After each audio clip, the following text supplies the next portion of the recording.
Baik saudara, saya mau berikan analogi.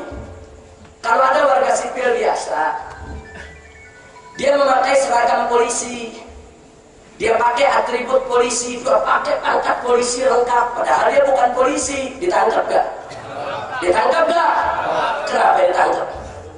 Polisi palsu, polisi gadungan, betul? Oh itu dipidana itu saudara.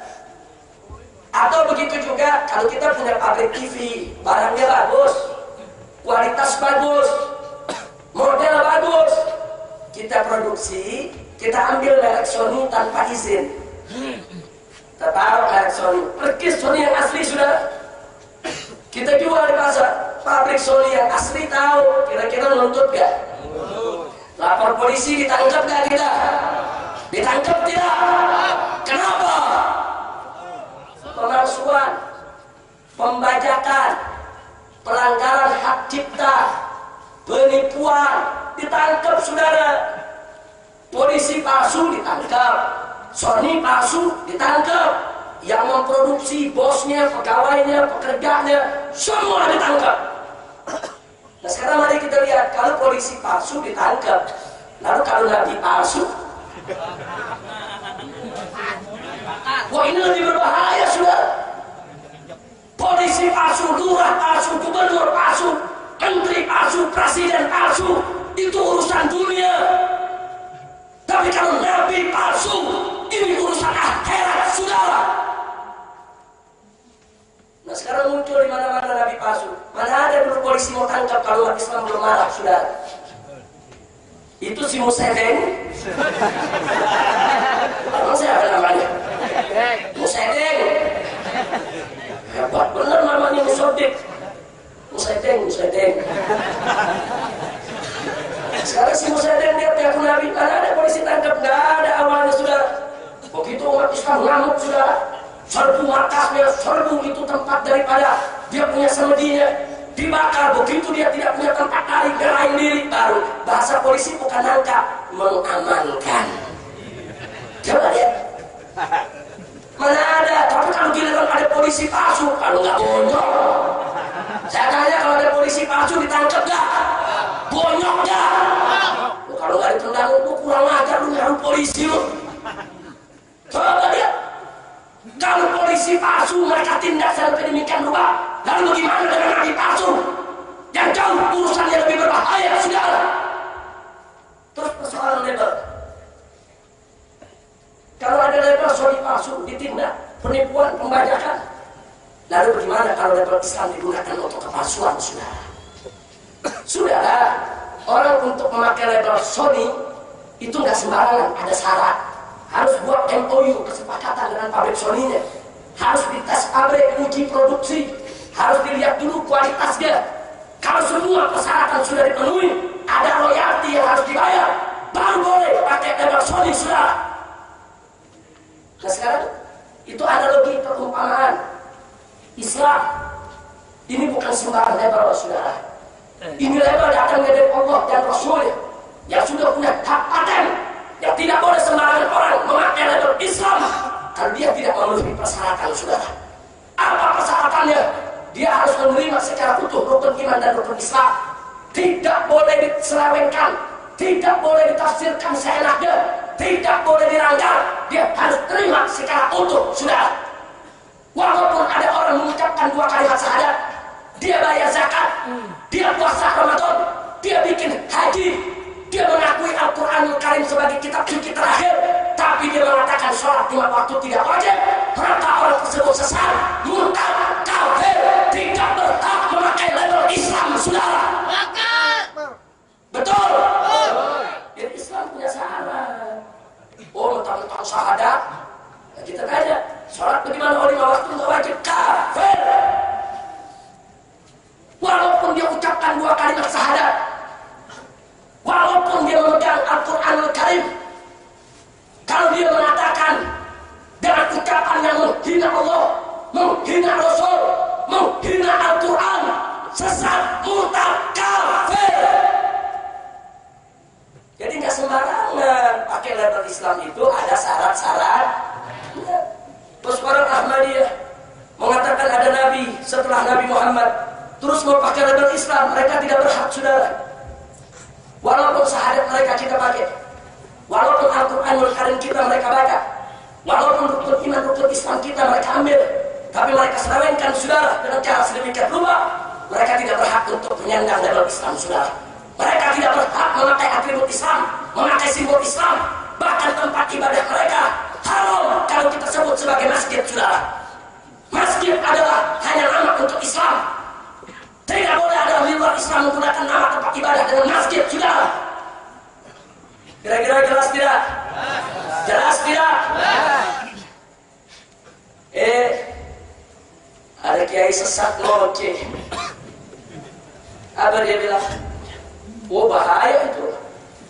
Kalau kita mengikuti kelompok-kelompok Islam radikal yang menginginkan Ahmadiyah dibubarkan. Kemudian ditanya, kenapa bahaya Pak Kiai? Sebab kalau sekarang kita ikuti kemauan mereka Ahmadiyah dibubarkan, besok mereka akan minta Kristen dibubarkan juga, Buddha dibubarkan juga, Hindu dibubarkan juga, kan sama-sama sesat. Kalau menurut ajaran Islam kan Buddha, Kristen, Hindu itu kan juga sesat, kafir. Nah, jadi jangan diikuti. Makanya tadi dia bilang Tuhan saja rela. Kalau hamba-hambanya ini berbeda Tuhan, apalagi berbeda Nabi, biarkan saya. Ayo, lu jawab apa belum? Ini saudara jawab jangan. Jawab jangan. Saudara memang Katolik, Protestan, Buddha, Hindu, Ahmadiyah, semua al-kufru millatun wahidah. Kafir itu satu agama, saudara. Betul. Mereka semua sesat.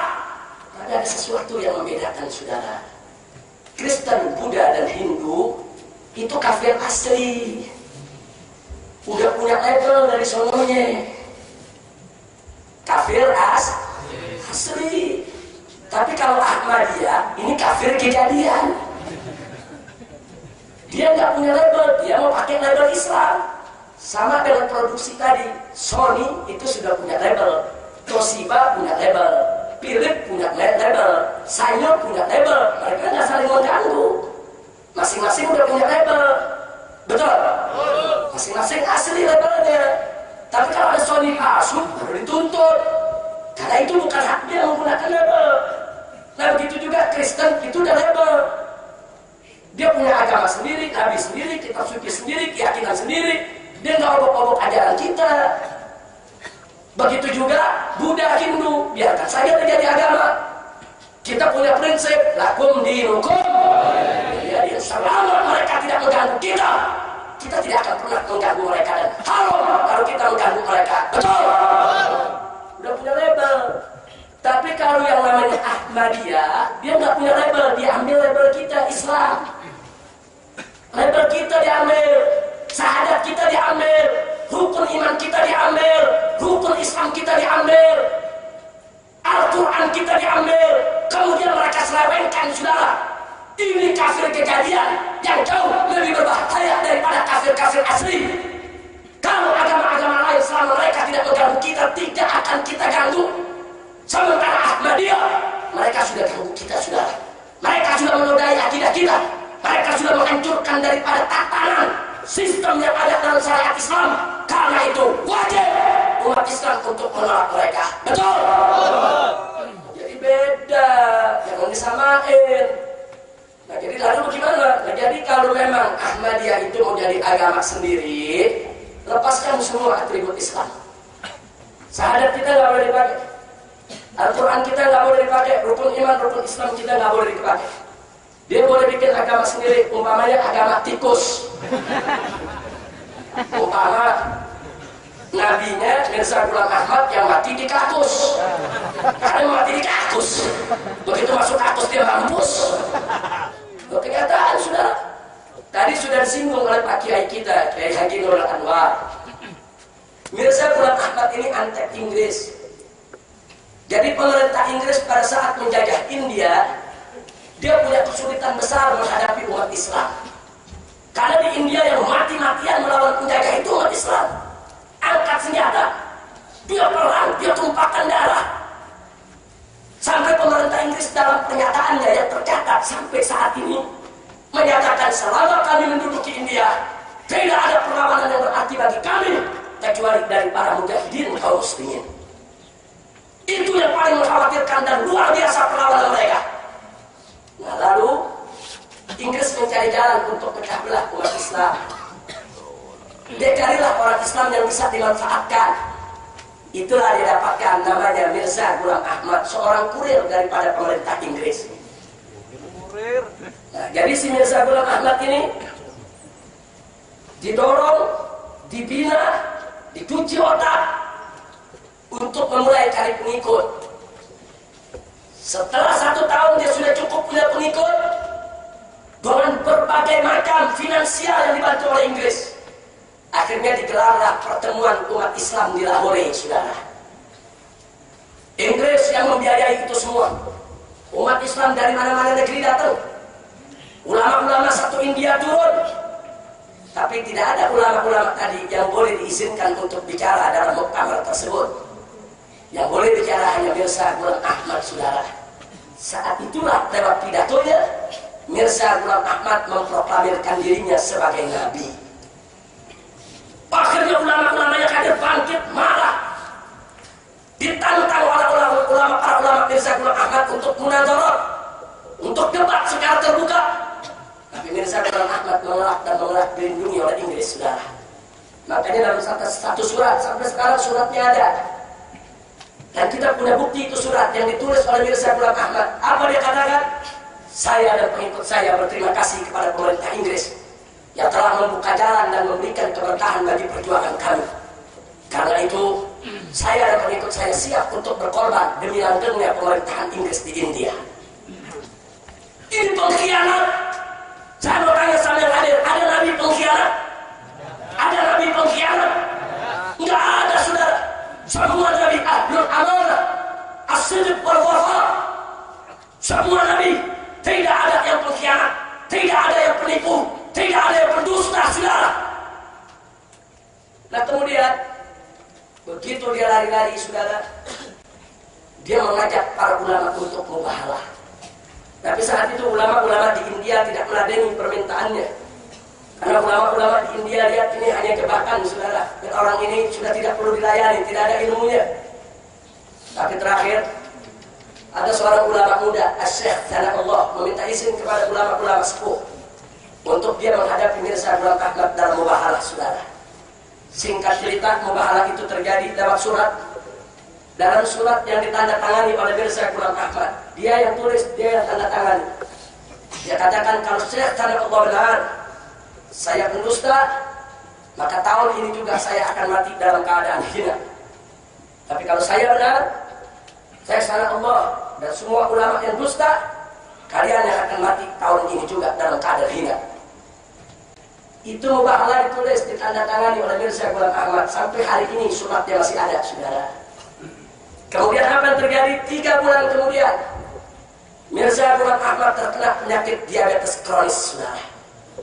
Penyakit pula yang parah, yang kemudian ada luka di tubuhnya, tidak bisa diobati, tidak bisa disembuhkan, bahkan bau busuk keluar dari dia punya badan. Enggak sampai di situ, dia terkena vertigo tingkat tinggi, saudara. Itu kalau berdiri dia goyang, sering jatuh, pingsan melulu. Kalau sudah pingsan bisa berjam-jam, saudara. Disiksa oleh Allah berbulan-bulan, sampai badan kurus, tinggal kulit membalut tulang, dilaknat. Akhirnya murid-murid terdekatnya mengisolirnya untuk tidak bertemu dengan pengikutnya, dengan alasan Mirza Ghulam Ahmad sedang munajat ketemu dengan Allah, sedang bertemu dengan Jibril, sedang menerima wahyu. Kenapa? Sebab kalau umat dia, pengikut dia lihat sedemikian rupa, takut ketahuan kalah dalam mubahalah, saudara. Akhirnya setelah sekian bulan kemudian, Allah berikan dia penyakit perut yang luar biasa. Mendirit dia punya perut, seperti dibanting-banting kayak orang gila. Buang-buang air di mana-mana, saudara. Kotoran di mana-mana. Diangkat oleh pengikutnya, dibawa ke WC, dan dia tidak pernah keluar lagi dari WC, saudara. Dia mati di kakus. Mati. Nabi